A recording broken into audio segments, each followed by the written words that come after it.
Hello students, in our lockdown classes, I am your teacher Babita Sharma. How are you students? Hope you are fine. चलिए students, हमने इससे पहले भी जो हमारी फर्स्ट वीडियो थी इस चैप्टर की, उसमें हमने इस चैप्टर की स्टार्टिंग करी थी कि आपको बताया था कि पावर शेयरिंग क्या है और ये बताया था कि बेल्जियम और श्रीलंका की क्या समस्याएं थी, क्या प्रॉब्लम्स थी, कि वहाँ कुछ एथनिक कंपोजिशन था कंट्री के अंदर और किस तरह से बेल्जियम ने अपनी इस प्रॉब्लम को पावर शेयरिंग को सॉल्व किया और किस तरीके से श्रीलंका के अंदर पावर शेयरिंग की प्रॉब्लम को सॉल्व किया गया, जिससे कि वहाँ पर लोगों का रहना आसान हो गया।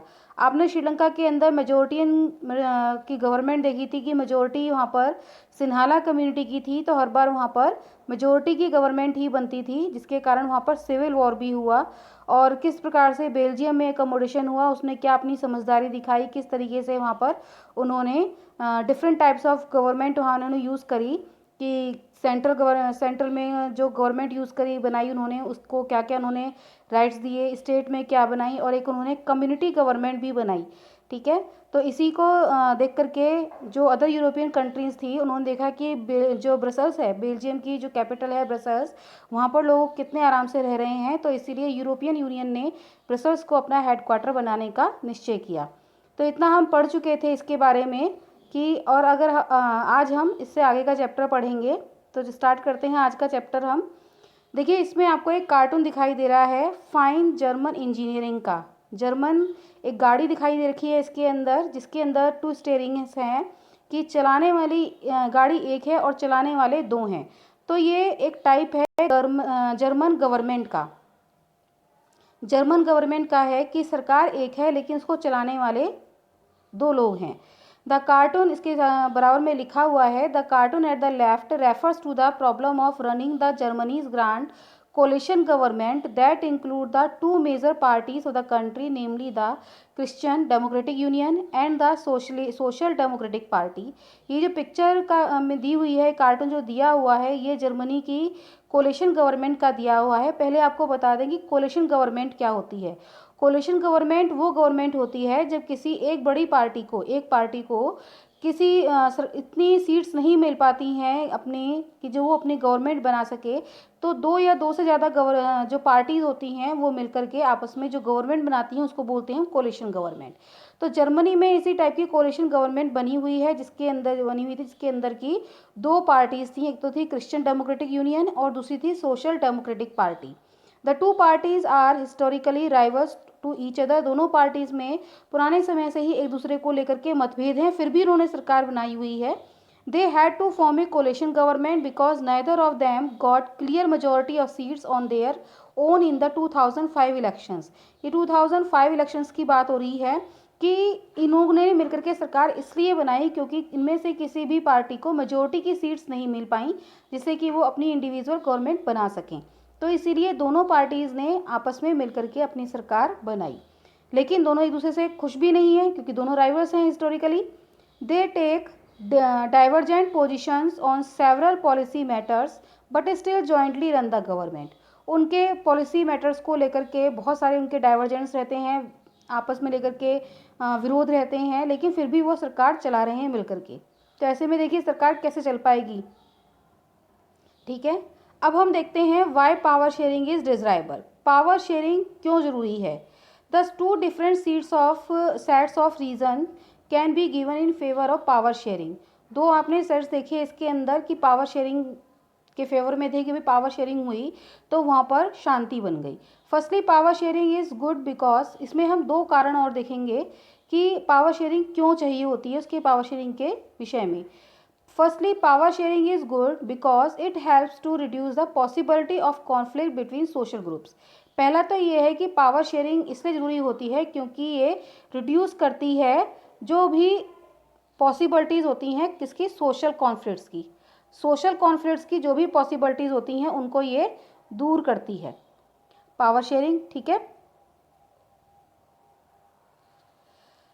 दूसरा इसमें since social conflicts often leads to violence and political instability, power sharing is a good way to ensure the stability of political order. अगर लोगों में आपस में कॉन्फ्लिक्ट्स रहेंगे, सोशल कॉन्फ्लिक्ट्स रहेंगे, तो लड़ाई झगड़े होंगे, जिससे कि राजनीतिक अस्थिरता आएगी और कोई भी सरकार सही से काम नहीं कर पाएगी। इसलिए पावर शेयरिंग जो होती है वो इंश्योर करती है स्टेबिलिटी और पॉलिटिकल ऑर्डर, सरकार को निश्चित करती है कि कोई भी सरकार लंबे समय तक चल सकती है, और जब सरकार लंबे समय तक चलेगी तो देश का विकास भी अच्छा होगा। Imposing the will of majority community over others may look like an attractive option in the short run, but in the long run, it undermines the unity of the nation. अगर हम मेजोरिटी, कोई भी अगर majority है, जैसे कि श्रीलंका में देखा गया, अगर मेजोरिटी अपनी बातें किसी लोगों पर थोपती है, लोगों को ज़बरदस्ती अपनी बातें मनवाना चाहती है, तो कुछ समय तक तो अच्छा लगता है, लेकिन ये देश की एकता को खतरा होता है कि अगर मेजोरिटी की सारी बातें मानी जाएंगी और मिनॉरिटी को अंडर एस्टिमेट कर दिया जाएगा, तो इससे देश की यूनिटी को खतरा रहता है और कोई भी सरकार लंबे समय तक नहीं चल सकती। Tyranny majority is not just oppressive for the minority, it often bring ruins the majority as well.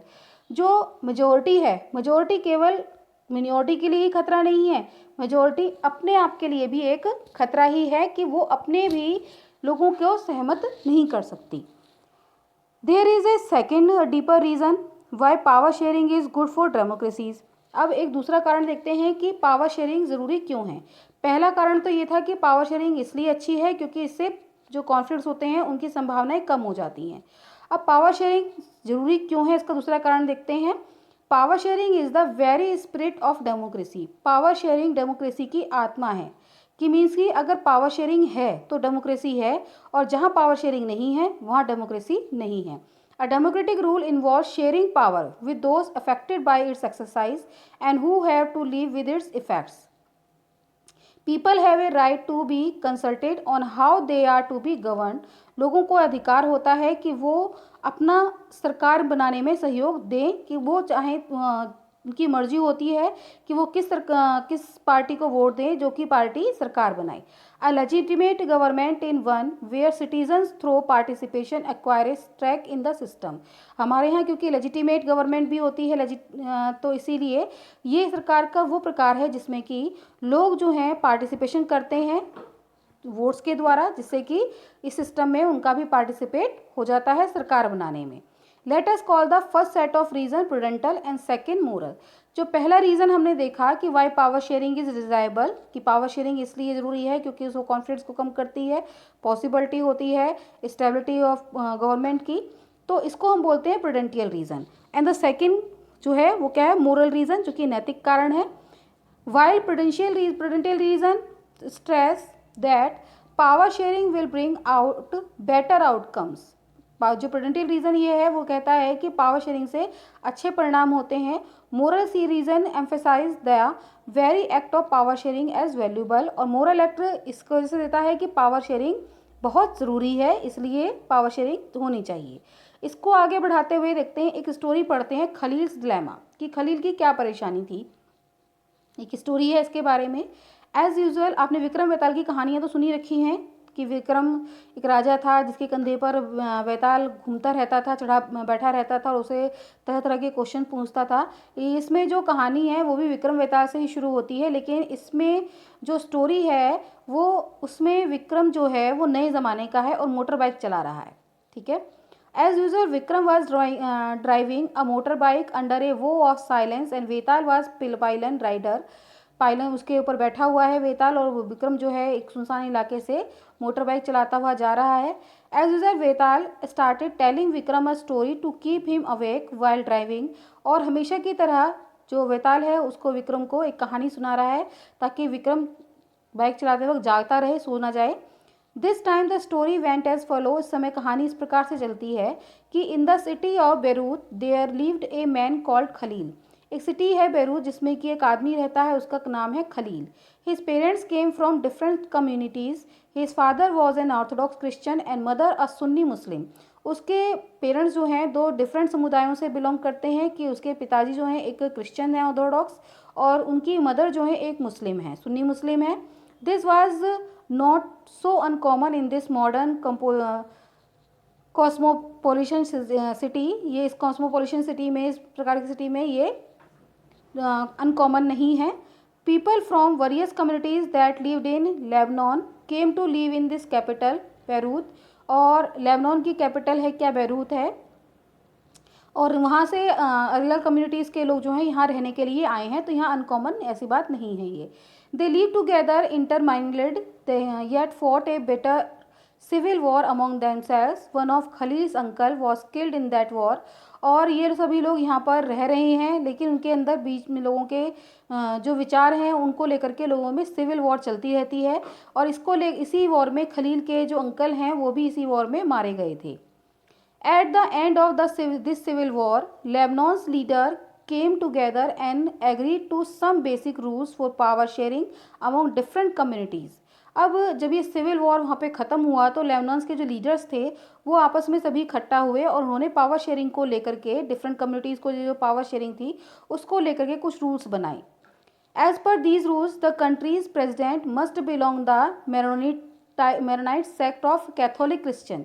इन्हीं नियमों के आधार पर जो कंट्री का प्रेसिडेंट है वो बनना चाहिए मेरोनाइट कैथोलिक क्रिश्चियन। जो कैथोलिक क्रिश्चियन होगा वो यहाँ का प्रेसिडेंट बनेगा। The prime minister must be from the Sunni Muslim community, और जो प्राइम मिनिस्टर बनेगा वो सुन्नी मुस्लिम कम्युनिटी का बनेगा। The post of deputy prime minister is fixed for Orthodox Christian, और जो डिप्टी प्राइम मिनिस्टर है वो ऑर्थोडॉक्स क्रिश्चियन बनेगा। And that of the speaker of Shia Muslims, और स्पीकर बनेगा शिया मुस्लिम कम्युनिटी का। अंडर दिस पैक्ट, इस समझौते के आधार पर, the Christian agreed not to seek French protection and the Muslim agreed not to seek unification with the neighbouring countries Syria. इससे वहाँ के सभी लोग खुश हो गए कि उन्होंने कहा कि ठीक है, हमें ना तो फ्रेंच का प्रोटेक्शन चाहिए और ना ही हमें पड़ोसी देश सीरिया का प्रोटेक्शन चाहिए, हम आपस में रह लेंगे।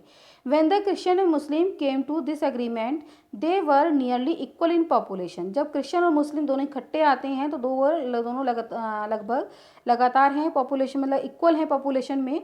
Both sides have continued to respect this agreement. तो now the Muslims are in clear majority. दोनों साइड में एक दूसरे का करते रहते हैं, मतलब रिस्पेक्ट करते रहते हैं, इस एग्रीमेंट से खुश हैं क्योंकि मुस्लिम जो हैं, लेकिन फिर भी मेजोरिटी में मुस्लिम्स जो हैं यहाँ पर ज़्यादा हैं। Khalil does not like this system one bit, Khalil को एक बार में ये सिस्टम पसंद नहीं आया। He is a popular man with political ambition, but under the present system the top position is out of his reach. वो popular है क्योंकि लोग सब जानते हैं कि वो एक पॉलिटिकल व्यक्ति है, राजनीतिक उसकी इच्छाएं ज़्यादा हैं, लेकिन इस सिस्टम के आधार पर उसको कोई हाईएस्ट पोजीशन उसको नहीं मिल सकती। He does not practise either his father's और his mother's religion and does not wish to be known by either. ना ही तो वो अपने पिता का धर्म फॉलो करता है, ना ही माँ का, और ना ही कोई भी धर्म वो फॉलो करना चाहता है। He can not understand why Lebanon can't be like any other normal democracy. उसको ये समझ में नहीं आता कि जैसे नॉर्मल डेमोक्रेसीज होती हैं कि किसी भी विशेष धर्म को लेकर के वहाँ पर कोई सीट का चयन नहीं होता, तो यहाँ पर धर्म को लेकर के ही सीट निर्धारित क्यों है। तो वो कहता है कि जैसे अदर कंट्रीज़ में बिना धर्म के आधार पर नॉर्मल जो इलेक्शंस होते हैं, ऐसे यहाँ पर क्यों नहीं हो सकता, नॉर्मल डेमोक्रेसी क्यों नहीं हो सकती। Just hold an election, allow everyone to contest and whoever wins maximum, whoever wins maximum votes become the president no matter which community he comes from। वो कहता है कि ऐसा जैसे कि बाकी देशों में होता है कि जो इलेक्शन जीतेगा वही वहाँ का लीडर बनेगा, प्रेसिडेंट बनेगा, ये मायने नहीं रखेगा कि वो किस धर्म को फॉलो करता है। तो ऐसे इलेक्शन होने चाहिए। Why can't we do that like in other democracies in the world, जो बाकी डेमोक्रेसी होती है वहाँ की तरह हम क्यों नहीं कर सकते। He asked his elders who have seen the bloodshed of the civil war, tell him that the present system is best guarantee for peace। उसने अपने बड़े लोगों से बात करी जिन्होंने कि भाई वो सिविल वॉर देख रखी थी, उन्होंने कहा कि भाई सिविल वॉर, इसमें बहुत ज़्यादा लड़ाई झगड़ा हुआ, तो इससे तो बढ़िया सिस्टम यही है कि जो अब चल रहा है वो बढ़िया है, इससे कम से कम देश के अंदर शांति तो बनी हुई है। The story was not finished but they had reach the TV tower where they stopped every day. Story यहाँ पे ख़त्म नहीं होती, लेकिन विक्रम वेताल जो है टीवी टावर के नीचे आके खड़े हो जाते हैं, पास आकर के, जहाँ पर वो डेली रुका करते थे। Vetal wrapped up quickly and posed his customary question to Vikram. Vetal ने अपनी कहानी ख़त्म करी और क्वेश्चन पूछा विक्रम से, if you had the power to rewrite the rules in Lebanon, what would you do. उसने कहा कि अगर तुम्हें मौका मिले, तुम्हारे पास पावर मिले कि तुम लेबनान के लिए रूल्स बनाओगे, तो तुम क्या करोगे। Would you adopt the regular rules followed everywhere as Khalil suggest, और stick to the old rules, और डू समथिंग एल्स। उसने कहा कि पूछा विताल ने विक्रम से कि जो यहाँ पर रूल्स चल रहे हैं तो क्या तुम उन्हीं को फॉलो करते जाओगे या कुछ और नया बनाओगे या कुछ और तुम क्या करोगे। Vetal did not forget to remind Vikram of their basic facts. If you have an answer in mind and yet do not speak up, your motorbike will freeze and so will you. उसने कहा जल्दी से मुझे answer दो वेताल ने, अगर जो भी तुम्हारे दिमाग में आ रहे हैं, या नहीं तो तुम्हारी बाइक और तुम दोनों ही के पे ही अभी फ्रीज हो जाओगे। ओके, चलिए आगे पढ़ते हैं। स्टोरी अच्छी लगी। Forms of power sharing. अब पावर शेयरिंग कितने प्रकार की होती है। आपने देखा कि पावर शेयरिंग जो होती है वो बहुत ज़रूरी होती है, जिससे कि लोगों के लड़ाई झगड़े कम हो जाते हैं। पावर शेयरिंग कितने प्रकार की होती है, फॉर्म्स देखते हैं उसके। The idea of power sharing has emerged in opposition to the notions of undivided political power. Power sharing का जो ये आइडिया है, जो विचार है, वो इसी से आया है कि पावर्स जो हैं डिवाइड होनी चाहिए, अनडिवाइड नहीं होनी चाहिए। For a long time, it was believed that all power of a government must reside in one person or group of person located at one place. आपने देखा होगा कि पहले पावर जो थी अनडिवाइड हुआ करती थी, मतलब किसी कोई उनका विरोध भी नहीं किया करते थे, और पॉलिटिकल पावर जो थी एक ही राजा के हाथ में रहती थी। आपने रामराज के बारे में सुना होगा कि भाई राजा जो होता था उसी के हाथ में सारी पावर हुआ करती थी। तब तो वहाँ पे किसी ने कोई क्वेश्चन नहीं किया, किसी मतलब जो हमारे यहाँ बड़े बड़े राजाएं हुए, महाराजा हुए, उनके हाथ में ही सारी पावर्स हुआ करती थी, तभी कोई क्वेश्चन नहीं किया करते। तो अब इस ज़रूरत को क्यों है। It was felt that if the power to decide it disappeared, it would not be possible to take quick decision and to enforce them. और ये भी महसूस किया गया अगर power to decide to disappear, it would not be possible to take quick decision, कि कोई भी डिसीजन जो है वो क्विकली नहीं लिया सकता। पावर अगर बढ़ जाएगी और अचानक से हमें कोई डिसीजन लेना है तो हम उसको नहीं ले सकते, क्योंकि पावर तो डिवाइड है। और इसलिए जब तक हमने मंत्रियों को, मिनिस्टर से डिस्कशंस नहीं करेंगे तो कोई भी क्विकली डिसीजन नहीं ले सकते। But these notion have changed with the emergence of democracy. लेकिन ये जो विचार था ये बदल गया जब डेमोक्रेसी आई, जब लोगों ने कहा कि भाई राजा ही के हाथ में सारी शक्तियाँ नहीं रह सकती, अब लोग भी अपनी मर्जी से अपने राजा को चुन सकते हैं, लोगों की भी सरकार बन सकती है, आम आदमी भी देश का प्रधानमंत्री बन सकता है, जैसे कि नरेंद्र मोदी जी। लेकिन ये अभी की बात नहीं है, ये बहुत पहले की बात है जब डेमोक्रेसी आनी शुरू हुई। ये विचार जो था वो बदलता गया। One basic principle of democracy is that people are the source of political power. Democracy का एक प्रिंसिपल ये है, बेसिक प्रिंसिपल, कि पीपल जो लोग हैं वो हैं पॉलिटिकल पावर के सोर्स, कि अगर हम वोट नहीं देंगे तो सरकार कैसे बनेगी। In a democracy people rule themselves through institutions of self government. Democracy के अंदर लोग अपने आप की सरकार बनाते हैं और अपने इंस्टीट्यूशन चुनते हैं, और वही इंस्टीट्यूशन हमारी गवर्नमेंट बनाते हैं। In a good democratic government, due respect is given to diverse groups and view that exist in a society. अच्छी डेमोक्रेसी में सभी जो ग्रुप्स होते हैं उनको बराबर का अधिकार मिला होता है, और सभी जो भी सोसाइटी में पाए जाते हैं। Everyone has a voice in the shaping of public policies, और हर किसी को अपने विचार रखने का अधिकार है। Therefore it follow that in a democracy political power should be distributed among as many citizens as possible. और इसीलिए डेमोक्रेसी में जो पावर है वो लोगों के बीच में आपस में बटी हुई रहती है। In modern democracies power sharing arrangement can take many forms. Modern democracy में पावर शेयरिंग जो अरेंजमेंट है वो कई प्रकार से होता है। Let us look at some of the most common arrangement that we have और विल कम अक्रॉस। चलिए कुछ पावर शेयरिंग के अरेंजमेंट के बारे में देखते हैं जो कि हमारे यहाँ पर चल रहे हैं।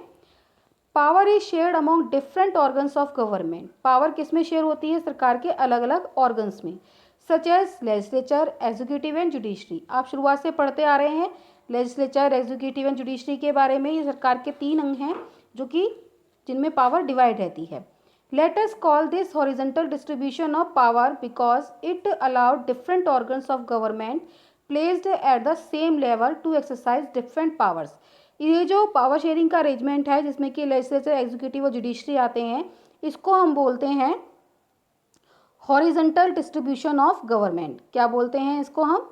हॉरिजॉन्टल डिस्ट्रीब्यूशन ऑफ गवर्नमेंट, ठीक है, डिस्ट्रीब्यूशन ऑफ पावर, क्योंकि ये अलाउ करता है डिफरेंट ऑर्गन्स ऑफ गवर्नमेंट को जो कि एक ही लेवल पर अपने अपना काम करते जाते हैं। Such a separation ensure that none of the organ can exercise unlimited power। और इस तरीके से कोई भी एक जो ऑर्गन है गवर्नमेंट का, उसके हाथ में अनलिमिटेड पावर नहीं होती कि कानून भी वही बनाएगा, लागू भी वही करेगा और लोग उनको जुडिशरी का काम भी वही करेगा। ऐसा किसी एक गवर्नमेंट पावरफुल, एक ऑर्गन पावरफुल नहीं होता। तीनों जो हैं अपना हॉरिजॉन्टल वर्क करते हैं और आपस में एक दूसरे का वर्क चेक करते हैं। Then each organ check the work, check the others. और हर ऑर्गन, जैसे कानून बना दूसरे के पास गया, उसने देखा कि भाई ये कानून सही है नहीं सही, आगे बढ़ा उसमें, तो एक दूसरे का वर्क भी चेक करते हैं। This result is in balance of power among various institutions, इससे बैलेंस बनता है वेरियस ऑर्गन्स में। Last year we studied in a democracy even though ministers and government official exercise power, they are responsible to the parliament और state assemblies. Last year आपने देखा कि ministers जो होते हैं, गवर्नमेंट ऑफिशियल्स, पावर उनके हाथ में होती है और वो पार्लियामेंट या स्टेट असेंबलीज के प्रति उत्तरदायी होते हैं। सिमिलरली ऑल्थो जजेस are appointed by the executive, और जजेस को कौन अपॉइंट करते हैं? एग्जीक्यूटिव। आपने ये देखा कि जो मिनिस्टर्स हैं वो एग्जीक्यूटिव के आधार पर, मतलब कि पार्लियामेंट के प्रति उत्तरदायी होते हैं। जजेस को एग्जीक्यूटिव अपॉइंटेड करते हैं। जो मिनिस्टर्स होते हैं, they can check the functioning of executive और laws made by the legislature. This arrangement is called the system of check and balance. इस सिस्टम को हम चेक एंड बैलेंस भी बोलते हैं कि तीनों जो ऑर्गन्स हैं आपस में एक दूसरे का वर्क चेक कर रहे हैं। Power can be shared among governments at different level. Power जो अभी आपने देखा चेक एंड बैलेंस, अब जो पावर है वो डिफरेंट लेवल्स में बटी हुई है, शेयर्ड है। A general government for the entire country and government at the provincial और रीजनल लेवल। एक जनरल गवर्नमेंट होती है पूरे देश की, जिसको हम बोलते हैं central government, at the provincial और रीजनल लेवल, और दूसरी होती है रीजनल लेवल पर, जिसको हम स्टेट गवर्नमेंट बोलते हैं।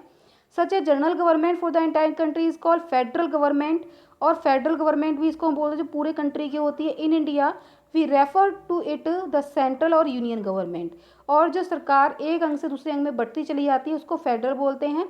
भारत में जो फेडरल गवर्नमेंट है और जो मेन सेंटर है उसको हम बोलते हैं यूनियन गवर्नमेंट या central government. The government and the provincial और regional level are called different names of different countries. जो प्रोविंशियल की और रीजनल लेवल की जो सरकारें होती हैं उनको अलग अलग देशों में अलग नाम से जानते हैं। भारत में जो प्रोविंशियल गवर्नमेंट है उसको हम बोलते हैं state government. This system is not follow in all countries. ये सिस्टम सभी देशों में नहीं अपनाया जाता। There are many countries where there are no provincial और स्टेट गवर्नमेंट। कई सारे देश ऐसे भी हैं जिनके अंदर ना ही तो प्रोविंशियल और स्टेट गवर्नमेंट की तरह की कोई सरकार वहाँ नहीं है। But in those countries like ours where there are different levels of government, the constitution clearly lays down the powers of different levels of government।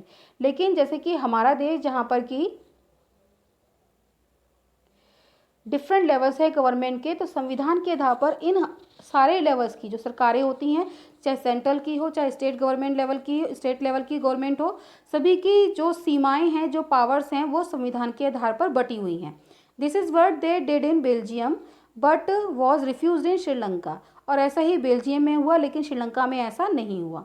This is called federal division of power. इसको हम बोलते हैं federal division of power, कि जहाँ सरकार जो है एक से दो अंगों में बटी हुई होती है, जैसे सेंटर, फिर state, then local government. The same principle can be extended of levels of government lower than the state government such as the municipalities and panchayat. और स्टेट लेवल से भी छोटा एक लेवल ऑफ होता है गवर्नमेंट का, जिसको हम बोलते हैं म्यूनसिपैलिटी या panchayat. Let us call division of powers involving higher and lower levels of government vertically division of power. और इसको हम बोलते हैं वर्टिकली डिवीजन ऑफ पावर, जहाँ पर सेंटर, फिर स्टेट, देन लोकल, जैसे कि म्यूनसिपैलिटी और पंचायत। तो ये तो हो गया आपका वर्टिकली आपका आता है एक के बाद एक लेवल, ठीक है। और हॉरिजॉन्टल आपका आता है इस टाइप से, ठीक है। चलिए, we shall study these at some length in the next chapter. इसके बारे में हम फेडरल गवर्नमेंट के बारे में हम नेक्स्ट चैप्टर में पढ़ेंगे। पावर में also be shared among different social groups. Power आपने तीन तरीके से देखी, एक तो देखी आपने हॉरिजॉन्टल ग्रुप में और वर्टिकल ग्रुप में। अब हम पढ़ रहे हैं पावर जो होती है शेयर्ड होती है डिफरेंट सोशल ग्रुप्स में भी, such as regional and linguistic groups में। कम्युनिटी गवर्नमेंट जैसे कि बेल्जियम है, इसका गुड एग्जाम्पल है इस अरेंजमेंट का। In some countries there are constitutional and legal arrangement whereby socially weaker section and women are represented in the legislature and administration। कुछ countries ऐसी हैं कि जहाँ पर लीगल अरेंजमेंट जो होता है कुछ वीकर सेक्शन के हाथ में या जैसे कि वुमेन के हाथ में रिप्रेजेंट रहता है। Last year we study the system of reserve constituencies in assemblies and the parliament of our country. Last year में आपने देखा था कि कुछ रिजर्व कॉन्स्टिट्यूशंसीज बनाई जाती हैं, कुछ सीट्स रिजर्व कर दी जाती हैं कि उस सीट पर वही लोग चुने जाएंगे, जैसे कि पार्लियामेंट वगैरह में, जैसे हमारे देश में भी ऐसा होता है। This type of arrangement is mean to give space in the government and administration to diverse social groups who otherwise would feel alienated from the government. कि जो देश के वीकर सेक्शन होते हैं वुमेन्स के लिए या कुछ और वीकर सेक्शंस कुछ स्पेशल कास्ट सिस्टम के लिए, तो उनकी सीट रिजर्व कर दी जाती हैं जिससे कि वो अपने आप को अलग ना महसूस करें, सरकार से अलग महसूस ना करें। This method is use to give minority communities a fair share in power. In unit second we shall look at the various ways of accommodating social diversities. Second unit में आप इसके बारे में अच्छी तरह से पढ़ेंगे, जो सोशल डाइवर्सिटीज को हम कैसे इकट्ठा करके चलते हैं। तो ये मेथड जो होता है रिजर्वेशन का, ये मिनॉरिटी कम्युनिटीज को ये पक्का वादा दिलाता है कि पावर में उनका भी शेयर है, मीन्स की सरकार बनाने में उनका भी शेयर उतना ही है। Power sharing arrangement can also be seen in the way political parties, pressure groups and movements control और influence those in power. Power sharing का जो असर होता है अरेंजमेंट का, उस पर पॉलिटिकल पार्टीज, प्रेशर ग्रुप और मूवमेंट ग्रुप्स का भी असर पड़ता है। In a democracy the citizen must have freedom to choose among various contenders for power. Democracy के अंदर सभी लोगों को फ्रीडम है कि वो अपनी पावर्स में अपने लोगों को चुन सकें। In contemporary democracies this take the form of competition among the different parties. In democracy जो आजकल चल रही है उसमें सभी लोगों को एक तरीके से कंपटीशन होता है जिसमें डिफरेंट पार्टीज को इसमें पार्टिसिपेट करने का अधिकार है। Such competition ensure that power does not remain in one hand. ये कंपटीशन हमें दिखाते हैं कि पावर हमेशा किसी एक व्यक्ति के हाथ में नहीं रहती। मीन्स कि हर 5 साल बाद हमारे यहाँ इलेक्शन होते हैं और ये इस बात की को दर्शाता है कि 5 साल बाद किसी दूसरे व्यक्ति को भी पावर में आने का अधिकार है। In the long run, power is shared among different political parties that represent different ideologies and social groups. लंबे समय तक पावर जो शेयर रहती है पॉलिटिकल पार्टीज में ये करती है कि अलग अलग जो आइडियोलॉजीज के या डिफरेंट सोशल ग्रुप्स के लोग होते हैं वो भी अपनी सरकार बना सकते हैं। Sometime this kind of sharing can be direct when 2 और more parties from an alliance to contest election.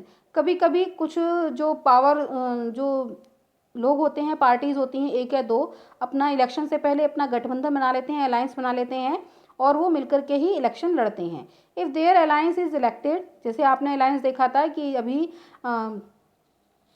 जो इलेक्शंस हुए थे तो उसमें एक तरफ तो बीजेपी और उसका अलायंस था, दूसरी तरफ कांग्रेस और उसका अलायंस था जिन्होंने इकट्ठे मिलकर के इलेक्शन लिया था। If their alliance is elected they form the coalition government and thus share power. और उनका अगर ये संगठन जीत जाता है, अलायंस जीत जाता है, तो उस प्रकार से सरकार बनती है, उसको हम बोलते हैं coalition government. In a democracy we find interest groups such as those of traders, businessman, industrialist, farmers and industrial workers. Power जो डेमोक्रेसी के अंदर होती है उनके अंदर हम इन लोगों के बारे में भी सोचते हैं कि वहाँ उस देश के traders, businessman, industries, farmers, industrial workers, उनका भी किसी प्रकार से कोई नुकसान ना हो। They also will have a share in government power either through participation in governmental committees or bringing influence on the decision making process।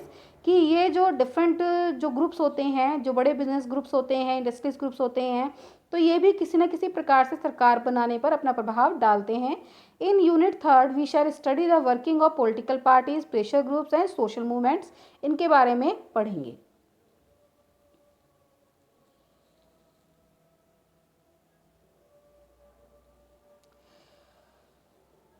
Okay students, चलिए यहाँ आपका चैप्टर जो है ये फिनिश हो जाता है। होपफुल हूँ कि आपको ये चैप्टर अच्छी तरीके से समझ में आ गया होगा। नेक्स्ट वीडियो में इसके क्वेश्चन आंसर्स के बारे में डिस्कस